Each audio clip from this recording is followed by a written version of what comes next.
Baik, dahulu pelanggannya wajib datang ke kedai untuk mengambil ukuran dan juga saiz baju bagi satu-satu tempahan.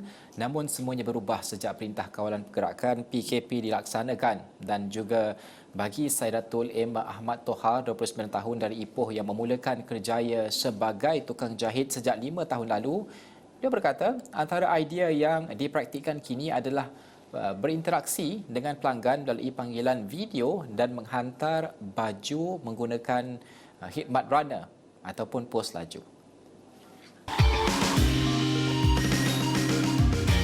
Ujarnya, pendekatan itu diambil atas inisiatifnya sendiri bagi mengelakkan risiko jangkitan COVID-19 di samping pergerakan orang ramai yang masih lagi terbatas untuk berada dalam kelompok yang ramai dalam satu-satu masa. Saidatul berkata modus operandi itu juga kekal dilaksanakan meskipun kebenaran bergerak melebihi 10 km di bawah Perintah Kawalan Pergerakan Bersyarat PKPD sudah bermula. Awal-awal dah penuh dah. Macam untuk raya tahun ni punya tempahan sebelum terjadinya PKP ni pun dah penuh dah tempahan. Cuma bezanya ada sesetengah pelanggan yang cancelkan baju tu. Contoh macam ialah sebab kita selalu tempahan ni seorang customer pun selalu sampai 7-8 lay baju.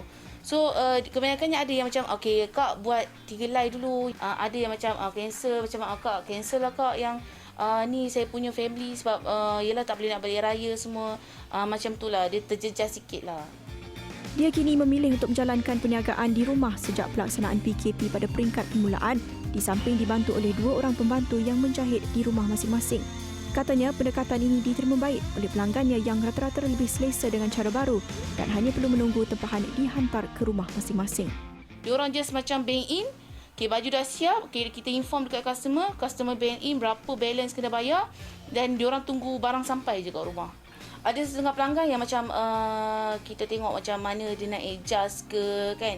Ada dia nak tambah ke. Kadang-kadang kita video call lah untuk tunjuk detail baju-baju yang dah siap. Menurutnya, tahun ini dia menerima kira-kira 180 tempahan yang terdiri daripada pelbagai rekaan baju moden dan tradisional.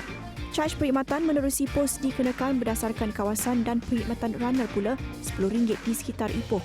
Benda positif yang kita boleh dapat daripada PKP ni, kita sebagai peniaga ni, kita kena kreatif. Kita kena ada keupayaan untuk menyelesaikan masalah. Contohnya daripada saya lah kan, bila jadinya COVID ni, PKP ni, kita boleh tengok cara permainan tu, perniagaan tu berubah. Saya rasa lepas PKP pun, saya masih akan kekalkan cara perniagaan yang macam ni.